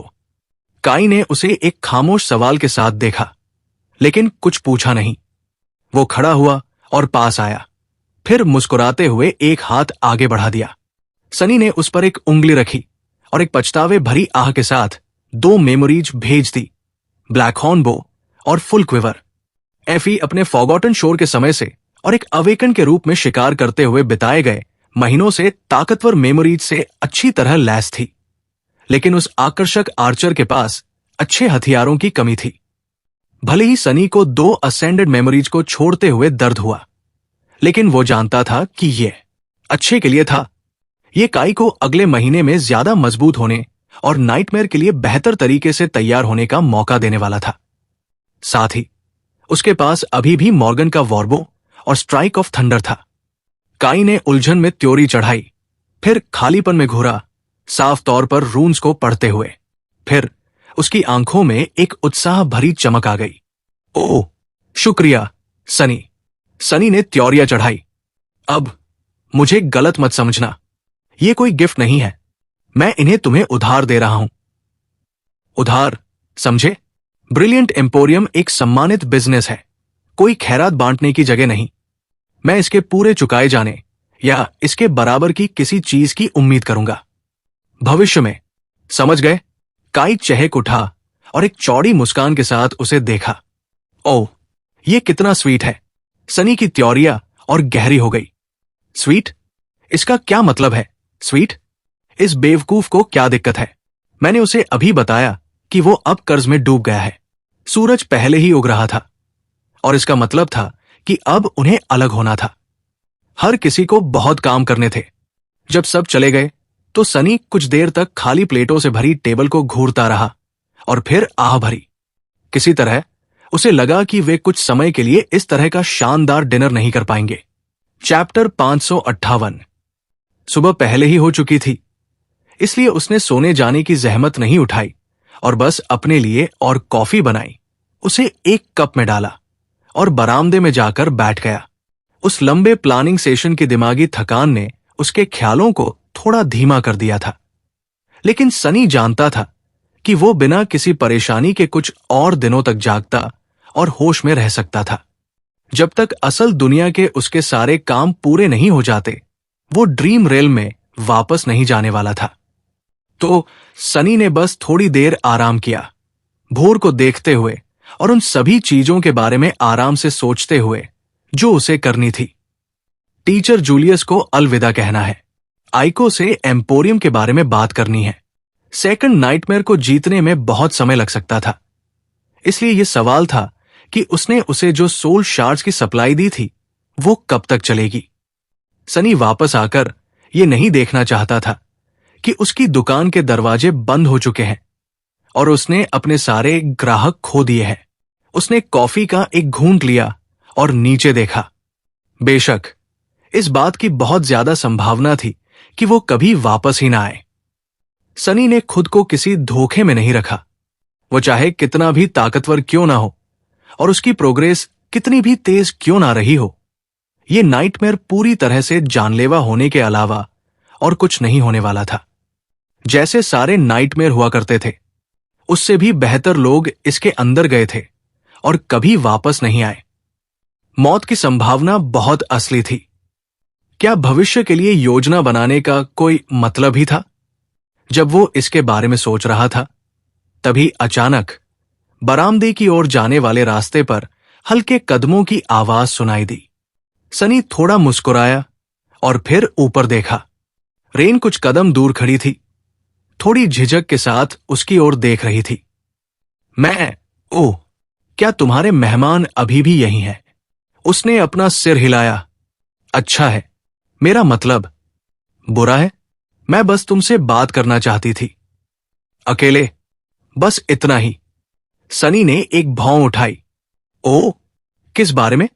इस बात के बावजूद कि रेन जाहिर तौर पर माफी मांगने वाली और सम्मानजनक होने की कोशिश कर रही थी, उसकी आंखों में एक जाने पहचानी गुस्से वाली चमक आ गई। तुम्हें पता है किस बारे में? मेरा मतलब है। ओह, माफ करना। वो लड़खड़ाई, कुछ पलों तक चुप रही और फिर ज्यादा विनम्र स्वर में पूछा, तुमने मुझे क्यों नहीं बताया कि तुम कोई बड़ी तोप हो? सनी ने कुछ देर रेन को घूरा, फिर मुस्कुराया। क्या मैंने तुम्हें नहीं बताया है कि मैं शायद दुनिया का सबसे मजबूत अवेकन हूं, सबसे बेहतरीन? और वो सब? मुझे लगता है कि यह बात इसी जगह पर हुई थी। रेन ने त्योरी चढ़ाई। मैं सीरियस हूं। सनी ने कॉफी का एक घूंट लिया और कुछ पलों तक उसे देखता रहा। धीरे धीरे उसके चेहरे से मुस्कान गायब हो गई। आखिरकार उसने आह भरी और दूसरी तरफ देखा। क्योंकि मैं नहीं हूं। जहां तक अवेकन लोगों की बात है, मैं कोई बड़ी तोप नहीं हूं। असल में मैं बहुत छोटा हूं और आसानी से कुचला जा सकता हूं। इसलिए मुझे अपनी ताकत का दिखावा करना पसंद नहीं है। यह सबसे अच्छा है कि हर कोई मुझे कमजोर और बेवकूफ समझे। इस तरह मुझे मारना बहुत मुश्किल होगा। रेन ने उलझन में उसे देखा। मुझे समझ नहीं आया। नाइटमेयर क्रिएचर्स को कैसे पता चलेगा कि तुम्हें ताकतवर माना जाता है? इससे तुम्हारी जान को खतरा कैसे होगा? सनी के चेहरे पर एक डार्क, उदास मुस्कान आ गई। उसने रेन की ओर देखा और फिर पूछा, नाइटमेयर क्रिएचर्स के बारे में किसने कुछ कहा? सनी ने अपना कप फर्श पर रख दिया, फिर कहा, तुम्हारे जाने के बाद तुमने फॉरगॉटन शोर के बारे में जितनी जानकारी मिल सकती थी, नेटवर्क पर सर्च की होगी, है ना? रेन शर्मा गई और फिर सिर हिलाया। उसने भी सिर हिलाया। तो तुम्हें पता होगा कि क्रिम्सन स्पायर की घेराबंदी के दौरान लगभग 400 स्लीपर्स मारे गए थे। इतने सारे। लेकिन क्या तुम्हें पता है कि उससे पहले के महीनों में कितने मारे गए थे? लगभग उससे दोगुने। उसकी आंखें थोड़ी चौड़ी हो गई। सनी ने उस युवा लड़की की ओर देखा। उसकी आवाज में अब कोई हल्कापन नहीं था। और वे नाइटमेयर क्रिएचर्स द्वारा नहीं मारे गए थे, वे लोगों द्वारा मारे गए थे। इसलिए विडंबना यह है कि जब मैं वहां उस नर्क में था, तब मॉन्स्टर्स की तुलना में दूसरे इंसानों द्वारा ज्यादा इंसान मारे गए थे। खैर, दूसरे मॉन्स्टर्स, अगर सही शब्दों में कहूं तो। और ये एक ऐसा सबक है जो तुम्हें सीखना होगा अगर तुम मजबूत बनना चाहती हो। उसने आ भरी। मैं तुम्हें तलवार या भाला पकड़ना सिखा सकता हूं, ड्रीम रेल्म को कैसे पार करना है और भूखे कैसे नहीं मरना है और अपने दुश्मनों को कैसे मारना है, ये सिखा सकता हूं। लेकिन मैं तुम्हें ताकतवर बनना नहीं सिखा सकता, रेन। ये एक ऐसी चीज है जो तुम केवल खुद सीख सकती हो। ये दुनिया एक क्रूर और बेरहम जगह है। कुछ लोग इतने भाग्यशाली होते हैं कि वे कभी इसकी सच्चाई नहीं जान पाते, लेकिन कुछ जान जाते हैं। और उनमें से जो नरम दिल के होते हैं, वे कभी नहीं बचते।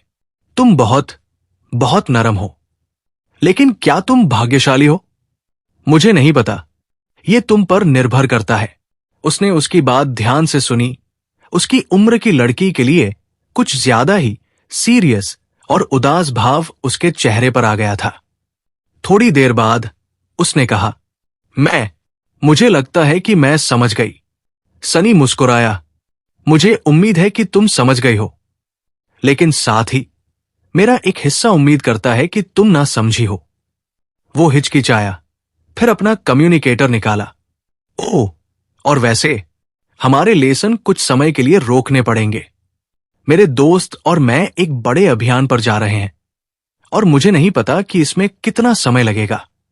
हालांकि चिंता मत करो, मैंने तुम्हें पहले ही इतना सिखा दिया है कि तुम अपने दम पर प्रैक्टिस जारी रख सकती हो। इसे लगन से करना और आलस मत करना। अगर तुम्हें लगता है कि तुमने मेरे लौटने से पहले सब कुछ मास्टर कर लिया है, तो उस नंबर पर कॉल करना जो मैंने तुम्हें अभी भेजा है। ये मेरी एक दोस्त का है, उसका नाम आइको है, और वो तुम्हारे लिए एक नया ट्यूटर ढूंढ देगी। रेन ने काफी देर तक अपने कम्युनिकेटर को घूरा, फिर उसे देखा और धीरे से पूछा, तुम एक बड़े अभियान पर जा रहे हो? सनी ने उसे एक बेफिक्र मुस्कान दिखाई और कंधे उचका दिए। हां, क्यों? वो कुछ पलों के लिए हिचकिचाई और फिर पूछा। उसकी आवाज अचानक अपने स्वभाव से उलट डरी हुई लग रही थी। क्या ये खतरनाक होगा? उसने अपनी कॉफी उठाई, एक घूंट लिया और फिर से कंधे उचका दिए। खतरनाक? हां, बिल्कुल। सच में बहुत खतरनाक, मुझे लगता है। लेकिन स्पेल से जुड़ी कोई भी चीज खतरनाक ही होती है। रेन ने उसे अचानक एक अजीब सी गहराई से देखा। उसका पिछला डर गायब हो चुका था। जब वो बोली तो उसकी आवाज में टेंशन झलक रही थी। तो फिर क्यों? तुम क्यों जा रहे हो? सनी ने उसे हैरानी से देखा और फिर अचानक अपना सिर पीछे फेंका और जोर से हंसा। जब उसकी हंसी रुकी तो उसने उसकी ओर देखा और एक मजे हुए मुस्कान के साथ कहा, क्यों? उसी कारण से जिसके लिए तुम ट्रेनिंग करना चाहती थी। मजबूत बनने के लिए, बहुत ज्यादा मजबूत। चैप्टर 559। कुछ समय बाद सनी एक कैफे में इंतजार कर रहा था और खिड़की से बाहर एक चहल पहल वाली सड़क को देख रहा था। लोग तेजी से गुजर रहे थे। उस उदास आसमान को ढकने वाले भारी बादलों के बरसने से पहले अंदर जाने की जल्दी में थे।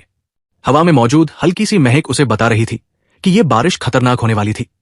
शायद इतनी जहरीली नहीं कि कपड़ों को जला दे, लेकिन फिर भी काफी नुकसानदायक। एसिड रेन से सनी को ज्यादा परेशानी नहीं हुई, क्योंकि ये एक ऐसी चीज थी जिसकी हर किसी को आदत हो चुकी थी। यहां तक कि बाहरी इलाकों में भी लोग जानते थे कि इसमें फंसने से कैसे बचना है।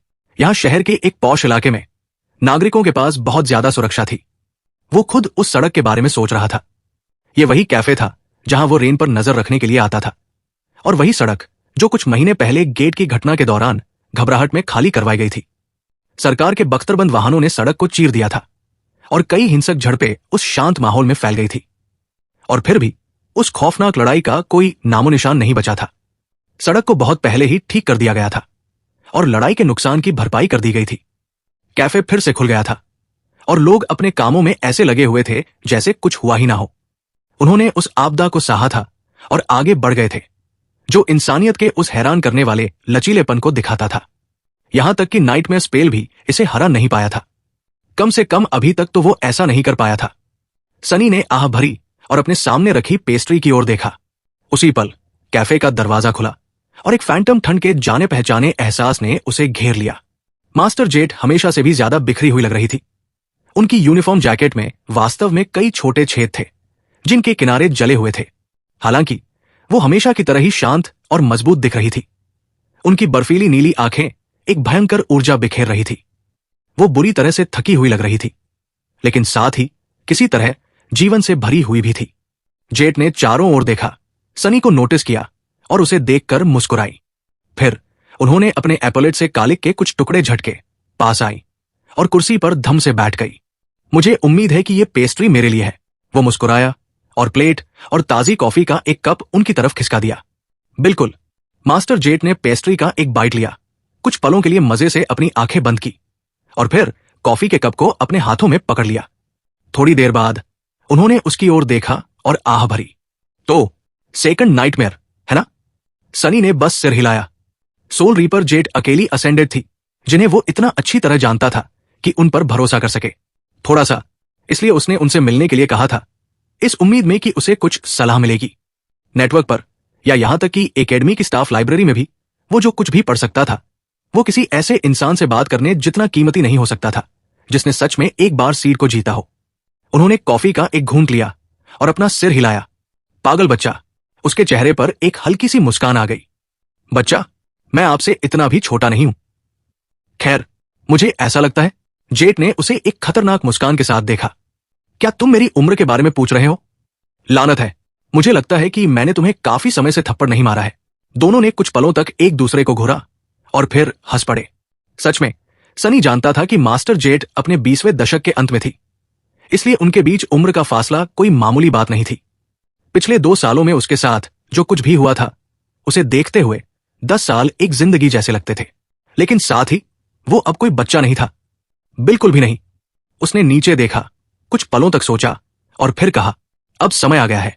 मैंने एक सीट को चैलेंज करने का फैसला करने से पहले हर चीज पर अच्छी तरह से सोच विचार कर लिया था। यही सबसे अच्छा है। उन्होंने कुछ देर उसे परखा, फिर सिर हिलाया। मैं समझती हूं। खैर, एक असेंडेड होने के बहुत सारे फायदे हैं, कुछ नुकसान भी है, लेकिन तुम्हें अभी उनके बारे में चिंता करने की जरूरत नहीं है। अभी तुम्हें नाइटमेयर में जिंदा बचने पर ध्यान देना चाहिए। सनी मुस्कुराया। मैं भी यही सोच रहा था। तो क्या आप जैसी एक सम्मानित एल्डर मुझ जैसे नासमझ जूनियर के साथ अपना कोई ज्ञान बांट सकती है? मास्टर जेट ने उसे घूरा, फिर पेस्ट्री का एक और बाइट लिया। एल्डर, शायद मुझे सच में तुम्हें थप्पड़ मारना चाहिए। वो कुछ पलों तक रुकी रही, फिर आह भरी। सेकंड नाइटमेयर, ये काफी हद तक पहले वाले जैसा ही है, लेकिन साथ ही बहुत अलग भी है। स्पेल तुम्हें और तुम्हारे कोहॉर्ट को अतीत के एक इल्यूजन में भेजेगा, जो एक मुख्य टकराव के इर्द गिर्द घूमता है। नाइटमेयर को जीतने के लिए तुम्हें उस टकराव को सुलझाना होगा, किसी न किसी तरह। ऐसा करने का कोई सही या गलत तरीका नहीं है, तुम्हें बस इसे किसी तरह खत्म करना है। जेट चुप हो गई, जैसे अपने खुद के ट्रायल को याद कर रही हो। उनकी बर्फीली नीली आंखें दूर घूर रही थी। जाहिर है, ये आसान नहीं होगा, तुम्हारे दोस्त मारे जा सकते हैं, तुम भी मारे जा सकते हो, लेकिन तुम ये पहले से ही जानते हो। तो चलो अंतर के बारे में बात करते हैं। पहला अंतर काफी साफ है। ये नाइटमेयर तुम्हारे पहले वाले से बड़ा, लंबा और ज्यादा कठिन होगा। इसमें रहने वाले नाइटमेयर क्रिएचर्स ऊंचे रैंक और क्लास के होंगे, आमतौर पर या तो अवेकंड या फॉलन। लेकिन अगर तुम्हारी किस्मत खराब हुई तो तुम्हें किसी करप्टेड से भी सामना करना पड़ सकता है। सनी ने मुंह बनाया। उसके पहले नाइटमेयर ने उसे एक अवेकंड टायरेंट के सामने खड़ा कर दिया था। इस बात की कितनी संभावना थी कि इस बार उसकी किस्मत अच्छी होगी और उसका सामना केवल ऐसे मॉन्स्टर से होगा जिन्हें वो संभाल सके? बहुत कम। इस बीच मास्टर जेट ने आगे कहा, दूसरे अंतर के बारे में कम बात की जाती है, लेकिन वो बहुत महत्वपूर्ण है। पहले नाइटमेयर के उलट ये वाला खास तौर पर तुम्हारे लिए नहीं बनाया जाएगा। तुम इतने समझदार हो कि अपने दम पर उस बात के परिणामों के बारे में सोच सको। लेकिन मैं एक ऐसी बात बताऊंगी जिस पर बहुत कम लोग ध्यान देते हैं। स्पेल तुम्हें एक ऐसा शरीर ढूंढ कर देने की कोशिश करेगा जो काफी हद तक तुम्हारे जैसा ही हो। लेकिन जैसा कि मैंने अभी बताया, ये उतना भी समान नहीं हो सकता है जितना कोई उम्मीद कर सकता है। सनी ने अपना सिर झुकाया और त्योरी चढ़ाई। हम कितने अंतर की बात कर रहे हैं? उन्होंने कंधे उचकाए। तुम उसी रैंक के होगे, ये तय है। तुम्हारी बनावट कमोबेश वैसी ही होगी। लेकिन बात यही है, अगर तुम तैयार नहीं हो तो किसी लड़ाई में वो कमोबेश तुम्हारी जान ले सकता है। एक विशेषज्ञ को अपने शरीर पर निर्भर रहना पड़ता है। यह हमारा पहला और सबसे महत्वपूर्ण उपकरण है। कल्पना करो कि तुम अचानक थोड़े लंबे या छोटे हो जाते हो। तुम्हारे हाथ पैर की लंबाई थोड़ी अलग है। तुम्हारे शरीर का गुरुत्वाकर्षण का केंद्र थोड़ा बदल गया है। बहुत से लोग इसलिए मारे गए क्योंकि वे इतने तेज नहीं थे या उस अचानक हुए बदलाव के हिसाब से खुद को ढाल नहीं पाए। सनी ने पल भर के लिए अपनी आंखें बंद कर ली। एक फाइटर के लिए उसका शरीर एक अच्छी तरह से काम करने वाली मशीन की तरह होता था, जिसके बारे में वो सब कुछ जानता था। वे उसके बारे में हर डिटेल जानते थे। वो कैसे हिलता है, वो किसी भी स्थिति में कैसा परफॉर्म करता है, वो क्या कर सकता है और क्या उसकी क्षमता से बाहर है। सारी कॉम्बैट टेक्निक्स उसी सटीक मशीन के लिए सेट की गई थी। इसके मापदंडों को बदलना उस सिस्टम में कोई रुकावट डालने जैसा था, जिससे संभावित रूप से वो पूरी तरह टूट सकता था। उसे ये डिटेल नहीं पता थी। किस्मत से अब जबकि उसे बता दिया गया था, वो तैयारी कर सकेगा और खुद को ढालने के समय को जितना हो सके उतना कम कर पाएगा। शुक्रिया, ये सच में बहुत ही कीमती जानकारी है। मास्टर जेट ने अपना सिर हिलाया।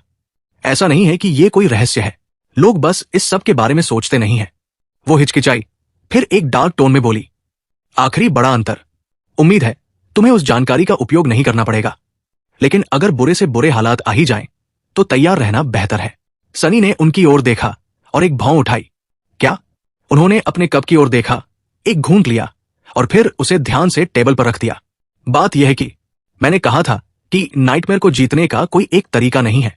इसका मतलब है कि कुछ समाधान एक दूसरे के खिलाफ भी हो सकते हैं और ट्रायल में हिस्सा लेने वाले लोगों को एक ही नतीजे की ओर बढ़ने के लिए मजबूर नहीं किया जाता। उसने त्योरियां चढ़ाई। ओह, आप आखिर कहना क्या चाहती है? मास्टर जेट ने उसकी आंखों में देखा और कहा। उनकी आवाज ठंडी और गंभीर थी। मैं ये कह रही हूं कि जरूरी नहीं कि सभी चैलेंजर्स एक ही तरफ हों। ऐसा बहुत कम होता है, लेकिन फिर भी तुम्हें इस बात को ध्यान में रखना चाहिए। सनी कुछ पलों तक उन्हें घूरता रहा, फिर मुड़ गया। वो सोच में पड़ गया कि वो उसे क्या समझाना चाहती थी। क्या मास्टर जेट उसे चेतावनी दे रही थी कि उसके सहयोगी उसे धोखा दे सकते हैं और एक ऐसी नई मुसीबत बन सकते हैं जिसे पार करके ही वो नाइटमेयर से बच पाएगा? या ये कह रही थी कि वह जरूरत पड़ने पर उन्हें धोखा दे सकता है? उन्होंने कुछ देर बाद की नाइटमेयर सीड और खुद उस ट्रायल से जुड़े कई मामलों पर चर्चा की। सनी को बहुत सारी उपयोगी जानकारी मिली, साथ ही कई कीमती सलाहें भी मिली, लेकिन पूरी बातचीत के दौरान वो बस उसी एक बात के बारे में सोचता रहा। ऐसा बहुत कम होता है, लेकिन फिर भी तुम्हें इस बात को ध्यान में रखना चाहिए। चैप्टर 560। सनी कैफे से निकला और आइको से मिलने जाने के लिए ट्रेन पकड़ी। उसके बाद वो एकेडमी गया और टीचर जूलियस को अलविदा कहा। उसे विदा करते समय वो बूढ़ा आदमी थोड़ा भावुक हो गया था, लेकिन उसने अपने उस बेलगाम छात्र को रोकने की कोशिश नहीं की। इसके बजाय उसने उसे प्रोत्साहित करने की कोशिश की। Second nightmare. थू, मेरा कोई भी छात्र महज एक सेकंड नाइटमेयर में नहीं मारा जा सकता।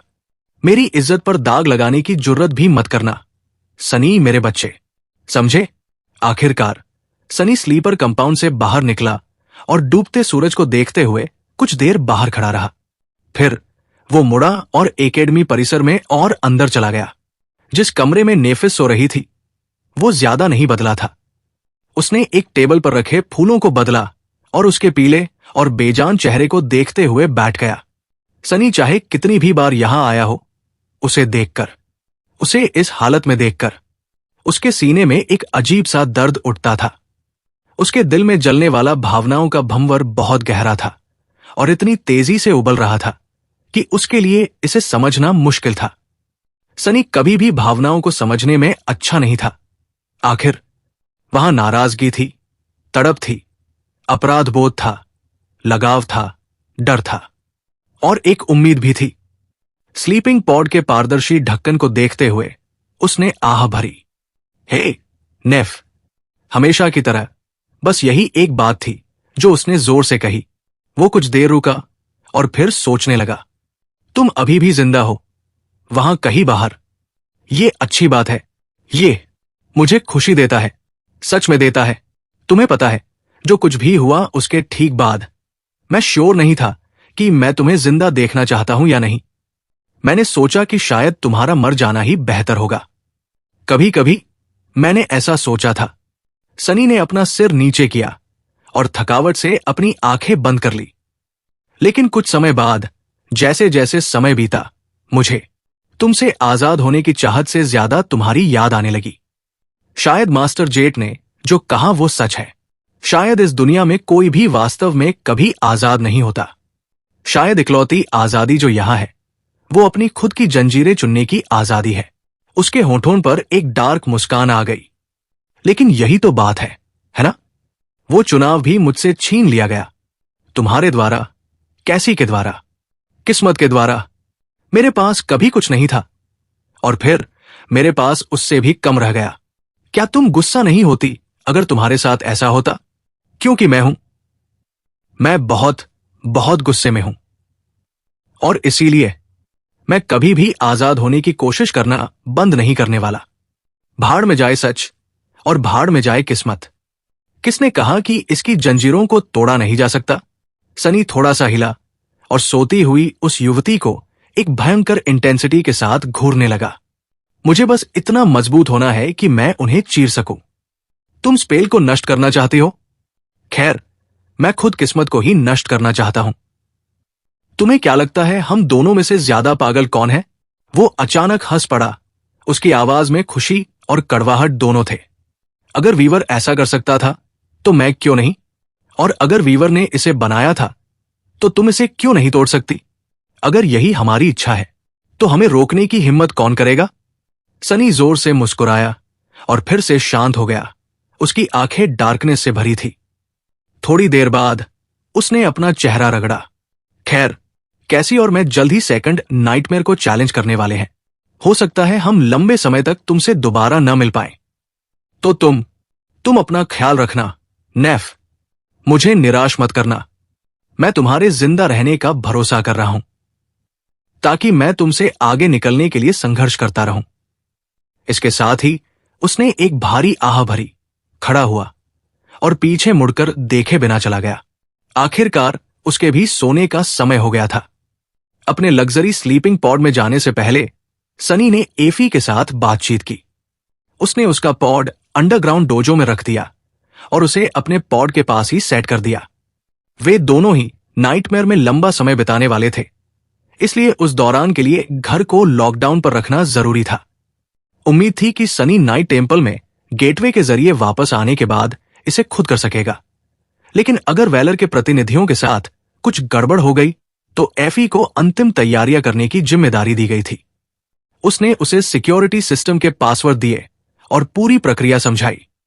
फिर सनी ने पॉड पर डायग्नोस्टिक रन किया। यह सुनिश्चित किया कि वो पूरी तरह से काम कर रहा था और उसके शरीर को महीनों या शायद सालों तक सुरक्षित रख सकता था। और आह भरी, सच कहूं तो इससे कोई फर्क नहीं पड़ता था। सीड में प्रवेश करने के बाद वो या तो मर जाएगा या एक मास्टर बन जाएगा। अगर पहली बात हुई तो उसके भौतिक शरीर के ठीक रहने का कोई मतलब नहीं था। अगर दूसरी बात हुई तो विरोधाभासी रूप से वही बात लागू होती थी। असेंशन भौतिक शरीर को स्पिरिट बॉडी के साथ मिला देता था। हालांकि भले ही भौतिक शरीर पूरी तरह से नष्ट हो जाए, यह प्रक्रिया एक नया शरीर बना देगी।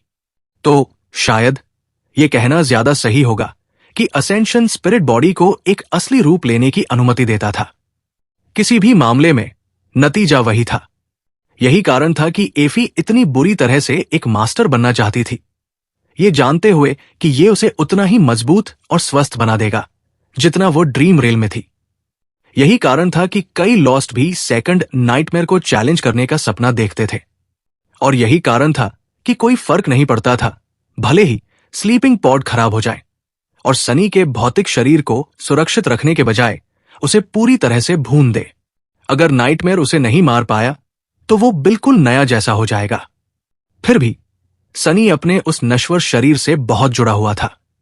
वो नहीं चाहता था कि उसे कोई नुकसान पहुंचे, भले ही इसका कारण सिर्फ भावनाएं ही क्यों ना हो। एक आह के साथ उसने अपने कपड़े उतारे, अपने उस विशाल डोजों पर एक आखिरी नजर डाली और पॉड में चढ़ गया। एफी, जो अपनी व्हीलचेयर से उसे चुपचाप देख रही थी, उसने अपना हाथ उठाने के लिए जोर लगाया और उसे अलविदा कहते हुए हाथ हिलाया। Sweet dreams. सनी उस पर गुर्राना चाहता था और उस पेटू हंट्रेस को याद दिलाना चाहता था कि घर भर में गंदे बर्तन मत छोड़ना, लेकिन वो बस बहुत थका हुआ था। जैसे ही उस धातु के ताबूत का ढक्कन हिलने लगा, उसकी आंखें बंद हो गई और वो नींद की गहरी डार्क आगोश में चला गया। जब सनी ने दोबारा अपनी आंखें खोली तो वो पहले ही सैंक्चुरी ऑफ नॉक्टिस में था। सनी द्वीप के किनारे पर खड़ा था, उस स्वर्गीय जंजीर को देख रहा था जो दूर दूर तक फैली हुई थी। उसका शरीर काले स्टील से बने एक पतले आर्मर से ढका था और उसके हाथ में एक पॉलिश किए हुए चांदी के ब्लेड वाला एक उदास काला भाला था। कैसी उसके बगल में खड़ी थी। उसने एक पॉलिश किए हुए कुइरास के नीचे अपना मिडनाइट ब्लू कोट पहना हुआ था। उसका हाथ क्वाइट डांसर की मूठ पर रखा था और एक सुंदर सा आधा मुखौटा उसके चेहरे पर था। उसके लंबे सुनहरे बालों की कुछ लटें हवा में उड़ रही थी। वे निकलने के लिए तैयार थे। सनी ने उन दोनों की ओर देखा, फिर अंडाइन चेन के फीके स्टील की ओर देखा।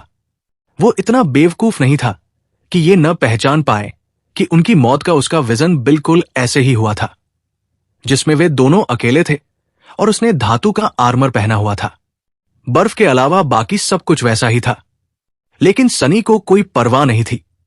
उसे भविष्य के ज्ञान द्वारा एक बार धोखा दिया जा चुका था और इसे टालने की उसकी सारी हताश कोशिशों ने उस विजन को सच होने में केवल मदद ही की थी। इस बार वो खुद को किस्मत के हाथों की कठपुतली नहीं बनने देने वाला था। वो वही करने जा रहा था जो करना जरूरी था और उसी तरीके से करने जा रहा था जैसा वो चाहता था और बिना किसी पछतावे के नतीजों का सामना करने वाला था। सनी ने आह भरी, कैसी की ओर देखा और कहा, चलो चलते हैं। इसके साथ ही उसने एक कदम आगे बढ़ाया और द्वीप के किनारे से नीचे छलांग लगा दी। अगर कहानी पसंद आई हो तो लाइक करें, चैनल को सब्सक्राइब करें और शेयर करना ना भूलें। मिलते हैं नेक्स्ट चैप्टर में।